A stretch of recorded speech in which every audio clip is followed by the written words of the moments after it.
For 23 straight years, no enemy on Earth managed to shoot down an American fighter jet. Not the insurgents in Iraq. Not the Taliban in Afghanistan. Not ISIS in Syria. Then on April 3, 2026, day 35 of an active war with Iran, an F-15E Strike Eagle was hit over Iranian territory and fell from the sky. The 23-year streak was over. And the story of what happened next is one most people still don't know. To understand how we got here, you need to understand the war itself. On February 28, 2026, President Trump personally authorized a massive coordinated military campaign with Israel, codenamed Operation Epic Fury. B-2 stealth bombers, B-1 Lancers, and B-52 Stratofortresses hit Iran's nuclear facilities and missile infrastructure simultaneously. Within the opening hours, Israeli jets carried out targeted strikes that killed Supreme Leader Ali Khamenei and several senior Iranian officials.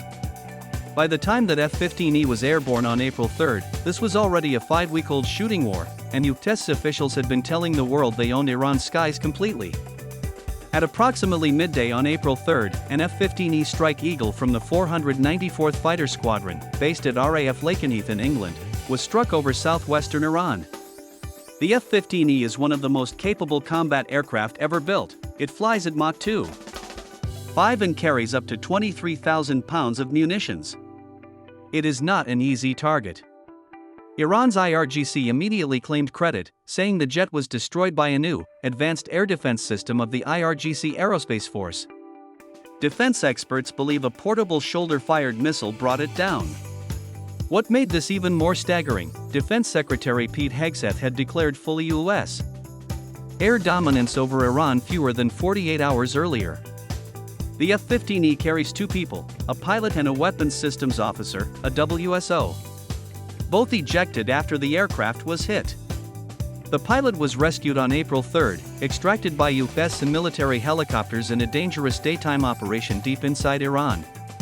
But the second crew member, described by President Trump only as a highly respected colonel, was wounded on ejection. Despite his injuries, he could still walk. So he walked into the mountains of Iran. Alone. Iran's regional governor announced a bounty of roughly $60,000 for any captured U.S. crew member. Iranian state TV called on citizens to report sightings. Armed tribesmen joined the hunt. A wounded American colonel was now a fugitive inside a country actively at war with the United States. The rescue of the pilot was not clean. 2 Black Hawk helicopters sent to extract him were both struck by Iranian fire. Their crews suffered minor injuries but survived. An A-10 Thunderbolt II providing close air support was also hit during the operation. Its pilots safely ejected over Kuwaiti airspace. Think about what that means, a rescue mission that required its own rescue. The United States was taking fire, losing aircraft, and fighting inside enemy territory just to bring one pilot home. And the colonel was still out there. For more than 24 hours, the colonel evaded capture in the rugged Iranian mountains, wounded, hunted, and completely alone inside a nation mobilizing its civilians to find him. The U.S. was simultaneously building one of the largest combat search and rescue operations in modern military history, dozens of special operations forces, several dozen warplanes, and multiple helicopter units. Israel reportedly canceled planned strikes on Iran to avoid interfering with the rescue. Israeli intelligence services provided data to help locate him. 2 nuclear-armed allies redirected the focus of an entire air war to find one man. On the morning of April 5, 2026, 2 days after the shootdown, a specialized commando unit moved in under heavy air cover. Reportedly after a fierce firefight with Iranian forces, the colonel was extracted. Both crew members were flown to Kuwait for medical treatment. President Trump posted 3 words on social media: "We got him." He called it one of the most daring search and rescue operations in U.S. history. He wasn't exaggerating. This mission consumed 2 damaged Black Hawks, a downed A-10, dozens of Special Forces operators, and 48 hours of sustained air operations, all to recover 2 Americans from the heart of enemy territory. Now here is the number that puts everything in context. The last U.S. combat aircraft lost to enemy fire before April 3, 2026 was an A-10 Thunderbolt II, shot down on April 8, 2003, during the initial invasion of Iraq. That is 23 years. 2 full decades of combat operations across Iraq, Afghanistan, Syria, and Libya without a single crewed aircraft lost to enemy action. Retired Air Force Brigadier General Houston Cantwell said it directly, "The fact that this hasn't happened until now is an absolute miracle." Iran, after 5 weeks of the most intense airstrikes in decades, still found a way to do what no enemy had managed to do in over 2 decades.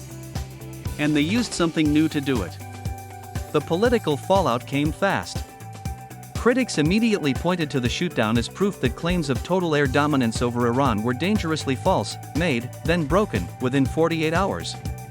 The Intercept published a report alleging the Pentagon was underreporting actual U.S. casualties. The official count as of April 4, 13 Americans killed, 365 wounded.